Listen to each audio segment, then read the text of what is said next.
Lihim ng lumang aparador. Gabi na nun, nakaalis ng mga bisita at kami-kami na lang ang naiwan sa bahay. Tahimik, malamig.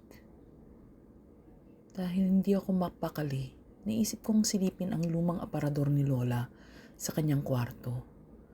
Matagal na itong hindi binubuksan. At sabi nila, dito raw niya tinatago ang mga bagay na importante. Dahan-dahan kong pinihit ang kalawangin nitong seradura. Bumukas. Amoy lumang kahoy, lumang damit, at lumang sikreto. Sa ilalim ng mga pinagsasalikop na bestida, may nakita akong maliit na kahon. Binuksan ko. Nandun ang mga sulat. Luma na. Yung iba parang basa sa luha. Pero isa ang nakaagaw ng pansin ko. Isang hindi pa nabubuksang liham na naka-address kay Kuya Paulo, yung panganay naming kapatid na matagal lang nasa abroad. Paulo anak, kapag nabasa mo ito, baka wala na ako. Gusto kong malaman mong hindi ako perpektong ina. Pero yung singsing, hindi lang basta alahas yun. May tinatagong kasaysayan. At may kapangyarihang dapat hindi mapunta sa kamay ng sinungaling. Kapangyarihan?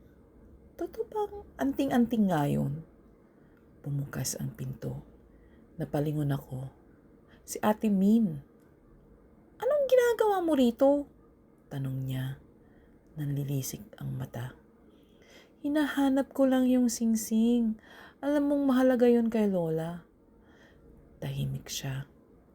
Tapos parang mapipikon. Bakit ako agad ang pinaghihinalaan niyo? Hindi kita inaakusahan, pero ikaw lang ang lumapit kay Lola nung walang nakatingin.